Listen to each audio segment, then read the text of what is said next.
भाई साहब ओम शांति। ओम शांति। हमारे आदरणीय रामलोचन भाई जी हम लोगों को मुरली बस बहुत सहज करके समझा रहे हैं, हम लोगों की बुद्धि में सहज रीति से बैठ जाता है। भाई साहब आपका दिल से शुक्रिया। शुक्रिया बाबा, शुक्रिया।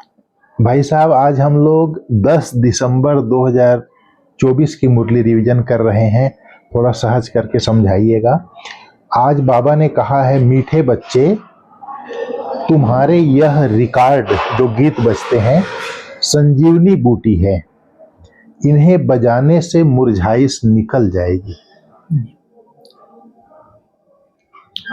देखो, सारा हमारा खुशी और गम जी, इन दोनों का आधार हमारे मानसिक विचारों पर है। जी, जैसा मन में संकल्प उठता है वैसे स्थिति बनती है।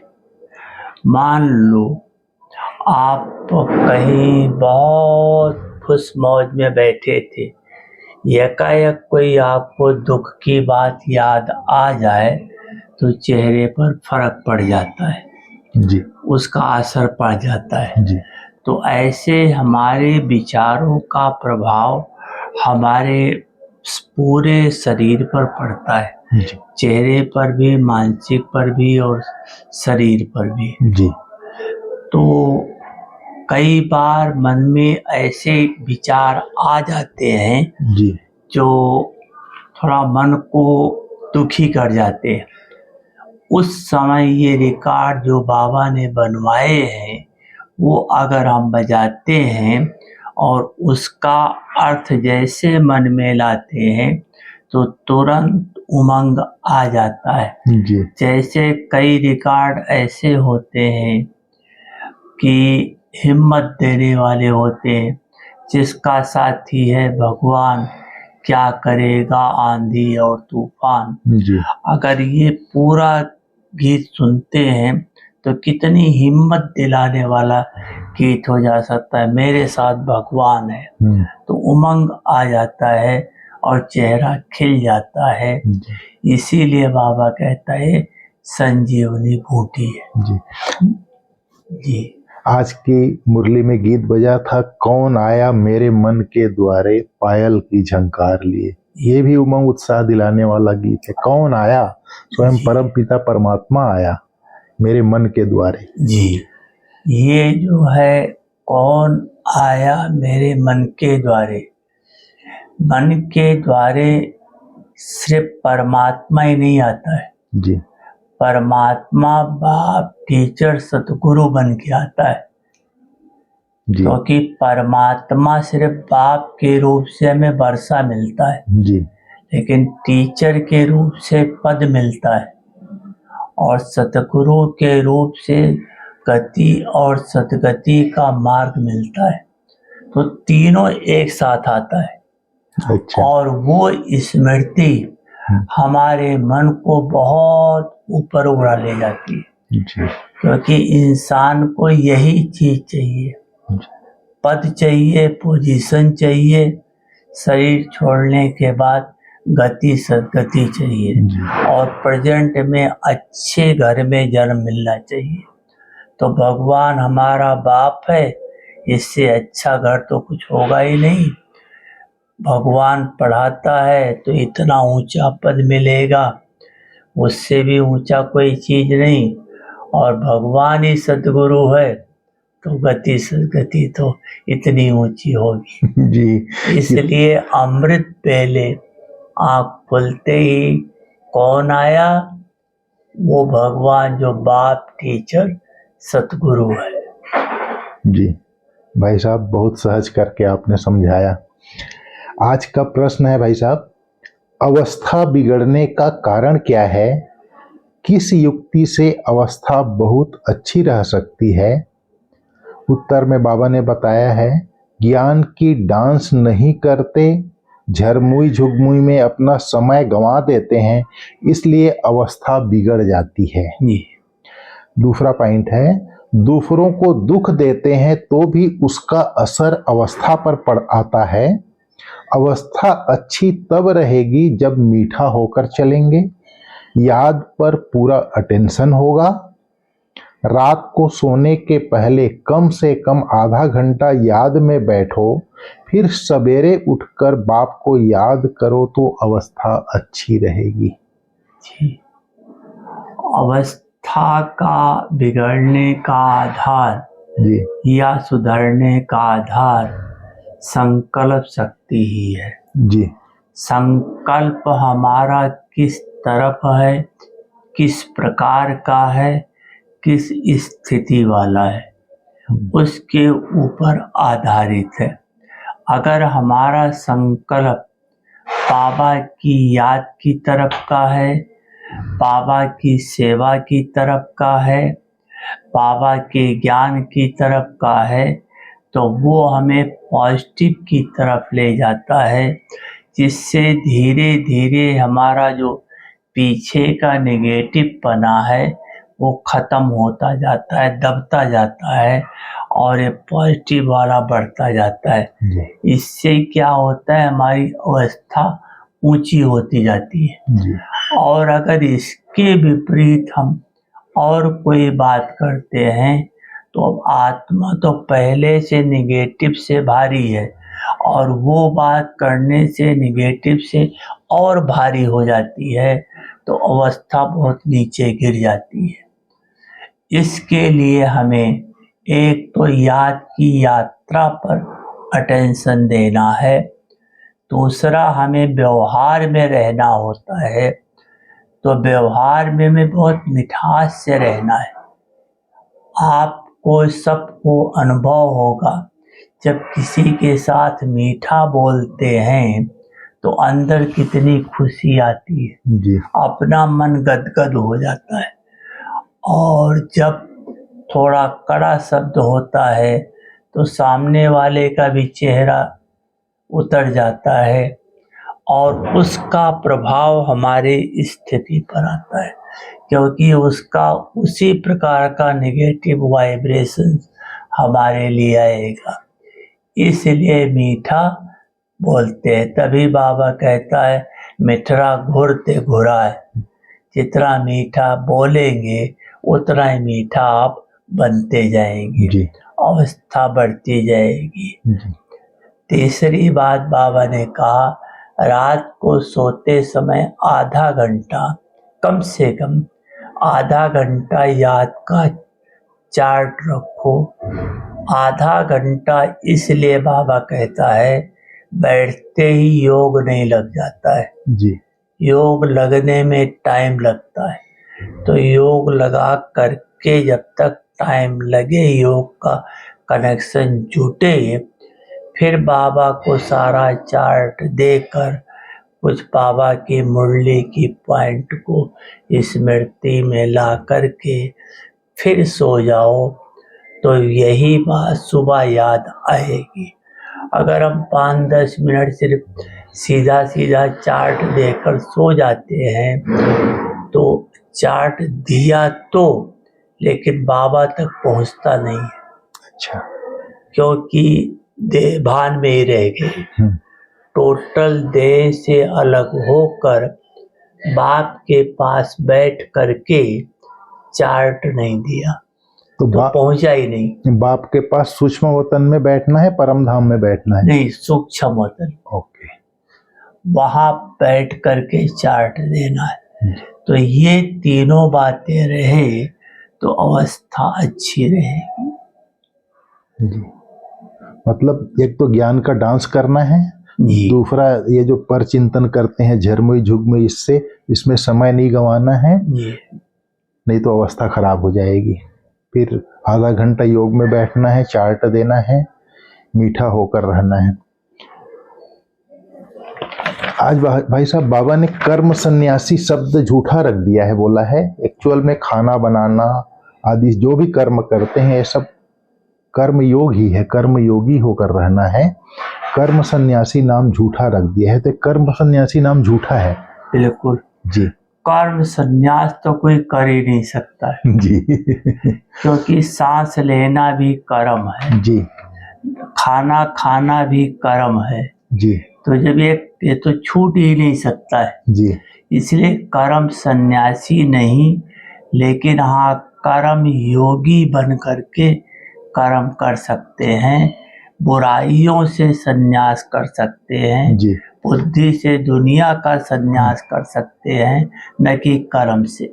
जी भाई साहब, बाबा ने आज कहा है, एक बाप के बच्चे हम भाई बहन हैं, फिर गंदी दृष्टि रखना क्रिमिनल एसाल्ट हो जाएगी, मतलब बिकारी हो जाएगी। जी उसमें भी बिकारी में भी विकार का नशा भी सतो भी होता है, रजो तमो 3 प्रकार का होता है। जी अगर तमोगुणी नशा चढ़ा तो मर पड़ेंगे। जी। तब जो बाबा का तमोगुणी का अर्थ है, अर्थात विकार में जाना। जी रजोगुणी अर्थात फेमिलियरिटी में आना। अच्छा और रजो माना सिर्फ हंसी मजाक करना। अच्छा ये हंसी मजाक भी उस प्रकार का लेकर के करना उधर की बातों का, ये होता है हल्का सा शुरुआत होना। अच्छा क्योंकि हंसी मजाक आज करेंगे, थोड़ा अच्छा लगेगा, कल और बढ़ेंगे, परसों और बढ़ेंगे, फिर रजो से रजो प्रधान की तरफ आएंगे, फिर रजो प्रधान जब पहुंच जाएंगे उससे थोड़ा और आगे बढ़ेंगे, फिर तमो प्रधान तक पहुंच जाएंगे। जी इसलिए हमें जो है सबसे पहले शुरू होते ही इस बात को खत्म कर देना चाहिए। तमो प्रधान तो बहुत खराब चीज है। सतो क्या है? सतो सतो प्रधान कोई नहीं है, सतो है। हाँ सतो का अर्थ ही होता है शुरुआत। अच्छा जैसे मैंने मान लो किसी भाई या बहन को देखा, बहन को देखते उसके रूप रंग को देखा और आकर्षित हुए, अच्छा इच्छा होती इससे बात करें, अच्छा इच्छा होती इसको सौगात दे, इच्छा होती इससे अकेले मिले, ये है सतो प्रधान। सतो अच्छा सतो विकार है ये। सतो विकार है। अच्छा ये श्रीमत के विपरीत, अच्छा क्योंकि सतो शुरू ही हो जाता है श्रीमत के विपरीत से, ओके। और वही चीज बढ़ते बढ़ते फिर विकराल रूप रजो, फिर रजो प्रधान, फिर तमो, फिर पूरा ही तमो प्रधान हो जाता है। हो जाता इसलिए पहले ही ब्रेक कर देना है। ये है। पहली वही कि श्रीमत के विपरीत ना हो। जी आज बाबा ने कहा है सार में, पुरानी कीचड़ पट्टी में ममत्व नहीं रखना है, बाप के डायरेक्शन पर चलकर अपना ममत्व मिटाना है, ट्रस्टी बनकर रहना है। जी, जिसको हम आज कहते हैं हमारे पास ये प्रॉपर्टी है, धन है, दौलत है, ये है, ये सब चीजें सतयुग के आगे कीचड़ पट्टी है। जी बाबा आपको सतयुग का वर्षा दे रहा है। अब अगर आप इस कीचड़ पट्टी जो प्रेजेंट में है, धन दौलत आदि, इसमें आपका बुद्धि योग लगा रहेगा तो सतयुग का आने वाला जो सतो प्रधान सुखदाई है वो आप गंवा देंगे। जी तो जो सतो प्रधान गंवा दिया तो उसके आगे एक कीचड़ पट्टी तमो प्रधान चीज आपका वैसे ही नाश होने वाली है। इसलिए इसमें बुद्धि योग नहीं लगाओ, क्योंकि ये खत्म होने वाली है। जी कीचड़ पट्टी का अर्थ ही है कि होते हुए भी दुखदाई। उदाहरण के रूप से हमारे पास धन बहुत है, जी हम सब कुछ खा पी सकते हैं, और खाया पिया थोड़े समय में शुगर हो गई। अच्छा अब बताओ वो धन हमारा किस काम का? शुगर हो गया, मीठा इतना टेस्ट भी नहीं कर सकते, ठीक है, बेकार गया।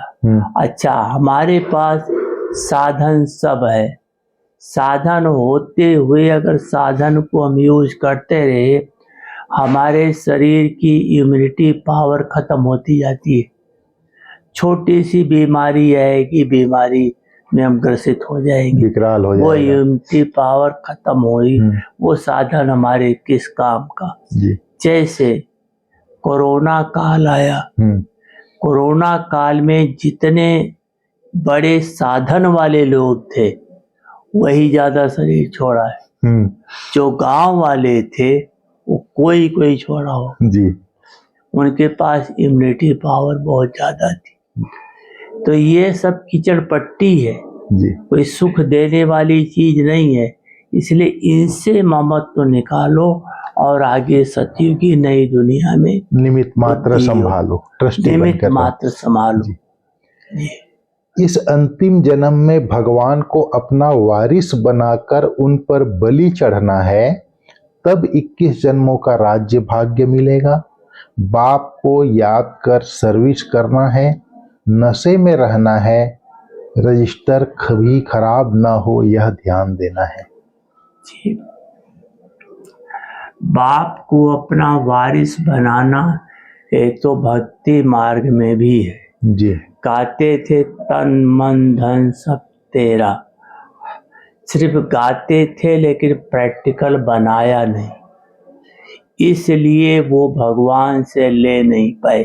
अच्छा, और हम सब बच्चे सिर्फ गाते नहीं हैं लेकिन प्रैक्टिकल भगवान को अपना वारिस बनाते हैं। अपने पेट की काटी हुई रोटी से भी बचत करके बाबा की सेवा करते हैं। इसी को कहा जाता है वारिस बनाना। अच्छा, कोई बाबा निराकार है, उसका तो कोई बैंक है नहीं जो उसके बैंक में डालोगे या उसके नाम कुछ लिख करके दोगे, नहीं।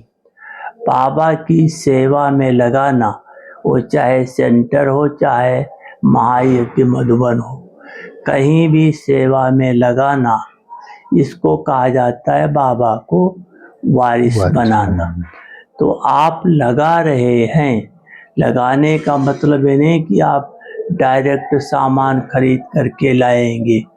आपका पैसा यज्ञ में आता है, यज्ञ जैसी जरूरत होगी वैसा करता रहेगा। जी, तो वो आप अगर लगाया, भगवान को वारिस बनाया, तो उसके रिटर्न में भगवान आपको सब कुछ अपना दे देगा। जी, अगर वारिस नहीं बनाते हो तो अगर देंगे नहीं तो मिलेगा भी नहीं। तो निश्चित बात, बिना दिए अगर भगवान दे दे जी, तो फिर सबको देना। ठीक है।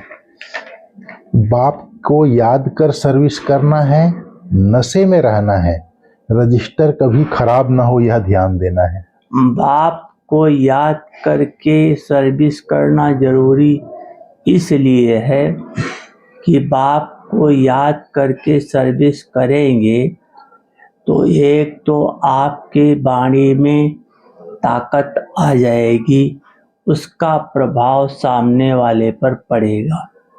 दूसरी बात, बाप को याद करके सर्विस करेंगे तो अगर उसके ऊपर प्रभाव पड़ा तो आपको ये अभिमान नहीं आएगा कि मैंने समझाया, बहुत अच्छा समझाया, आज वो प्रभावित हो गया, बल्कि ये रहेगा कि बाबा ने कराया है। जी, ये निमित्त मात्र होने से ना उसका बुद्धि योग आप में अटकेगा, ना आपका बुद्धि योग उसमें अटकेगा। तीसरी बात, बाबा को याद करके सेवा करने से सेवा किया और न्यारे हो जाएंगे। अगर बिना याद के सेवा करते हैं तो बाद में सेवा याद आती रहती है। जी, मैंने ये किया, मैंने ये किया, वो याद आती रहती है। जी। फिर यही देह भान में फंसे रह जाते हैं। आज का वरदान है भाई साहब, प्रत्यक्ष फल द्वारा अतीन्द्रिय सुख की अनुभूति करने वाले निस्वार्थ सेवाधारी भाव। जी, बहुत ही सुंदर इसका डेफिनेशन है। सतयुग में संगम के कर्म का फल मिलेगा, लेकिन यहाँ बाप का बनने से प्रत्यक्ष फल वर्षा के रूप में मिलता है। सेवा की और सेवा करने के साथ साथ खुशी मिल जाती है, प्रत्यक्ष फल। जो याद में रहकर निस्वार्थ भाव से सेवा करते हैं उन्हें सेवा का प्रत्यक्ष फल अवश्य मिलता है। प्रत्यक्ष फल ही ताजा फल है जो एवर हेल्दी बना देता है। योग युक्त यथार्थ सेवा का फल है खुशी, अतीन्द्रिय सुख और डबल लाइट की अनुभूति। तो बाबा ने कहा ये जो सेवा का प्रत्यक्ष फल खुशी मिलता है, तो योग युक्त यथार्थ सेवा का फल खुशी, अतीन्द्रिय सुख और डबल लाइट, 3 बातें इसकी अनुभूति होती है।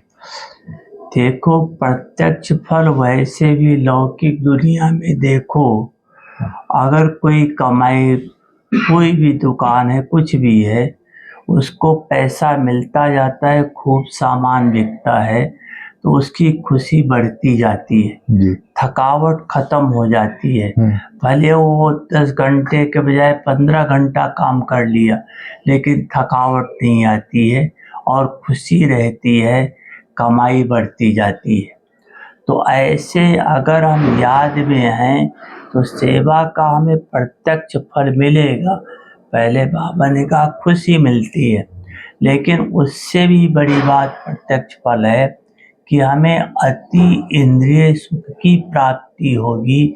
अति इंद्रिय सुख अर्थात इंद्रियों से अतीत, अच्छा, उसको अति इंद्रिय कहते हैं। जो इंद्रियों के द्वारा नहीं मिल रहा है, लेकिन इंद्रियों से अतीत सिर्फ आत्मक स्वरूप को भगवान से प्राप्त हो रहा है, आत्मा को मिल रहा है, आत्मिक सुख मिल रहा है। आत्मिक सुख मिलता, और वही सुख असली सुख है जी। इंद्रिय का सुख तो अभी सुख भी है, दुख के रूप में भी हो सकता है, लेकिन वो जो आत्मक सुख है वो और हमें सुखी बना देता है, हमारे संस्कारों को चेंज कर देता है, हमारी वाणी में मिठास ले आता है, अर्थात परिवर्तन कर देता है जी। और अगर हम याद में रहकर हैं तो डबल लाइट अवश्य रहेगी रहेगी जी। क्योंकि करण करावन हार बाबा करा रहा है, कोई बोझ ही नहीं है। एक तो सफलता मिलती जाएगी, इसलिए लाइट रहेंगे, टेंशन नहीं रहेगा, और दूसरी बात आत्मक स्वरूप में टिक करके सेवा कर रहे हैं बाबा की याद में, वैसे भी लाइट हैं, तो डबल लाइट ऑटोमेटिक रहेंगे। सेवा में सफलता के कारण कोई संकल्प न चलने की मार्जिन ही नहीं है, और स्थिति भी लाइट रहेगी, डबल लाइट रहेंगे। और तीसरा है, हाँ, ये खुशी, अतीन्द्रिय सुख, डबल लाइट, तीनों हो गया। जी। आज का स्लोगन है भाई साहब, विशेष आत्मा वह है जो अपनी चलन द्वारा रूहानी रॉयल्टी की झलक और फलक का अनुभव कराए। रूहानी रॉयल्टी जी, इसके ऊपर बताइए थोड़ा। देखो, रॉयल्टी तो दूर से अपने आप दिखाई पड़ती है जी। ब्राह्मणों की रॉयल्टी क्या है? ब्राह्मणों की रॉयल्टी है एक रूहानी और दूसरा है देवताई। अच्छा। क्योंकि हम ब्राह्मण आत्मा ही देवता बनेंगे, तो आत्मक स्थिति में स्थित होकर के आत्मक गुणों के साथ परमात्मा के साथ कनेक्ट होकर जो हम कर्म करते हैं, चलते हैं, बोलते हैं, उसका प्रभाव सामने बहुत पड़ता है जी। उसका असर पड़ता है, जिसको कहा जाता है चरित्र। अच्छा। जैसे अपना बाबा था जी। जो भी कर्म करता था चरित्र कहलाता था। बाबा खेल रहा है तो भी कहते थे बाबा देखो आज बच्चों के साथ खेल करके बच्चों को बहला रहा है, चरित्र कर रहा है। जी। हम खेलते हैं तो कहते देखो टाइम वेस्ट कर रहा है। बाबा खेल रहा था तो कह रहे हैं बच्चों को बहला रहा है। काम वही है लेकिन अंतर पड़ जाता है जी। क्योंकि बाबा की रूहानी रॉयल्टी थी। दूसरी बात है, रूहानी रॉयल्टी में जो रहते हैं वो रूहानी रॉयल्टी वालों से ऑटोमेटिक उसका वाइब्रेशन सामने वाले को जो मिलता है, उससे वो आत्मा जो रूहानियत में आ जाती है, उसकी दिल की दुआ आपको ऑटोमेटिक शेयर के रूप में मिलती है। आपकी खुशी बढ़ती है, आपका हिसाब किताब खत्म होता है। देवताई रॉयल्टी इसलिए जरूरी है क्योंकि हमें देवता बनना है। जी तो देवताई रॉयल्टी कर्म के लिए है जी कि देवताएं कैसे चलते थे, देवताएं कैसे बोलते थे, देवताएं कैसे व्यवहार करते थे, उसका आधार है प्रेजेंट में फरिश्ता स्थिति। जी क्योंकि फरिश्ता ही जाकर के आगे देवता बनेंगे। तो फरिश्ता स्थिति मानसिक है, जी लेकिन मानसिक स्थिति वही स्थूल रूप में कर्म इंद्रियों के द्वारा जब प्रत्यक्ष होगी, वही देवताई रूप हो जाएगा। जी जैसे इस समय हम जो भी ज्ञान रत्न सुनते हैं, धारण करते हैं, यही सतयुग में स्थूल रत्न बदल जाता है। जी जो अभी गुण है वही जा करके हमारे रत्न हीरे मोती ये बन जाते हैं। जी ऐसे ही सूक्ष्म कर्म चलन हमारा भविष्य में देवताई रूप हो जाता है। जी भाई साहब, ओम शांति। बहुत बहुत धन्यवाद आपका, आज बहुत समय दिया आपने। Thank you.